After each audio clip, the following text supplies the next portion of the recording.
Next हमारा question number है question number 25, what is meant by balance of trade and how is it different from the balance of payment. इसमें basically आपसे difference पूछ रखा है that balance of trade and balance of payment में difference क्या होता है। देखो जैसे कि नेम से ही पता चल रहा है, बैलेंस ऑफ ट्रेड में वो सारी चीज़ें इंक्लूड होती है जो हम एक्सपोर्ट एंड इम्पोर्ट करते हैं ना, लेकिन लेकिन लेकिन ये सिर्फ और सिर्फ विजिबल गुड्स की बात कर रहा है। किसकी बात कर रहा है? जो चीज़ें दिखाई दे सकती हैं उसके एक्सपोर्ट एंड इम्पोर्ट से रिलेटेड जितनी भी चीज़ें हैं वो सारी हम बीओटी में एक्सप्लेन करते हैं। तो हम बोल सकते हैं that BOT refers to the all export and import of visible goods. ठीक है, नेक्स्ट आ जाता है दैट ये बैलेंस ऑफ पेमेंट से कैसे डिफरेंट है। देखो बैलेंस ऑफ पेमेंट ना थोड़ी इंटरनेशनल ट्रांजैक्शन वाली बात आ जाती है, इंटरनेशनल चीज़ों वाली बात हो जाती है। बेसिकली जब एक कंट्री दुनिया भर की जितनी भी कंट्रीज़ है उनमें जितनी भी इकोनॉमिक ट्रांजैक्शन होती हैं उन सब का जो भी डाटा होता है वो हमारे बीओपी में कलेक्ट किया जाता है। किस में किया जाता है? बीओपी, यानी कि बैलेंस ऑफ पेमेंट अकाउंट में।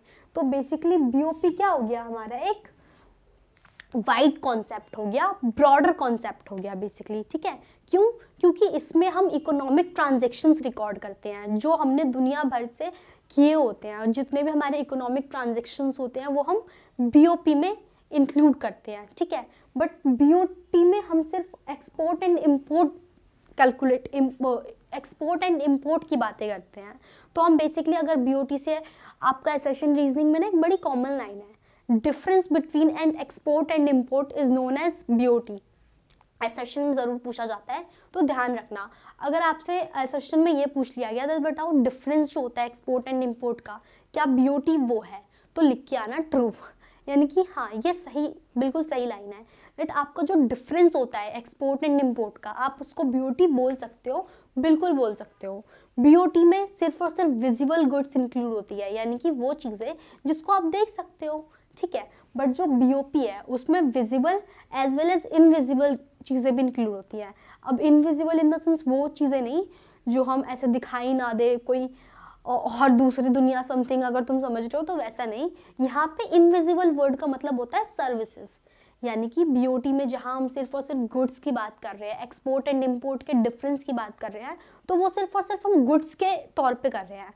बट बीओपी में हम लोग visible as well as invisible goods and services की भी बातें करते हैं, वो सारी चीज़ें भी इंक्लूड करते हैं।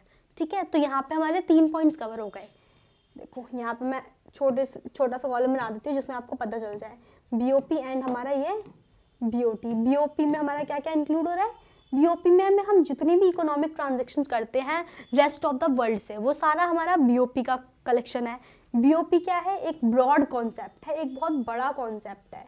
ठीक है, और जो मतलब बीओपी है उसमें हमारी visible as well as invisible goods and services भी इंक्लूडेड होती है, तो वो चीज़ भी आपको ध्यान रखनी है। तो ये 3 पॉइंट्स तो आपके यहीं बन गए। अब यहाँ भी अब बीओटी का देख लेते हैं। बीओटी में आप बोल सकते हो that difference between export and import is known as BOT. ठीक है, उसे ही हम बैलेंस ऑफ ट्रेड बोलते हैं। अब ना इसको मैकेंडाइज ट्रेड भी बोलते हैं, तो ये बात भी ध्यान रखना दैट बीओटी को अगर मैकेंडाइज ट्रेड करके भी नाम आए तो कंफ्यूज मत होना। ठीक है, उसको ये भी बोलते हैं बीओटी को। तो ये भी हमारा बीओटी का सेकंड नेम हो गया। दूसरा जो बीओटी है हमारा वो ब्रॉड नहीं, नैरो कॉन्सेप्ट है। नैरो कॉन्सेप्ट क्यों है? क्योंकि हम इसमें सिर्फ गुड्स की बात कर रहे हैं।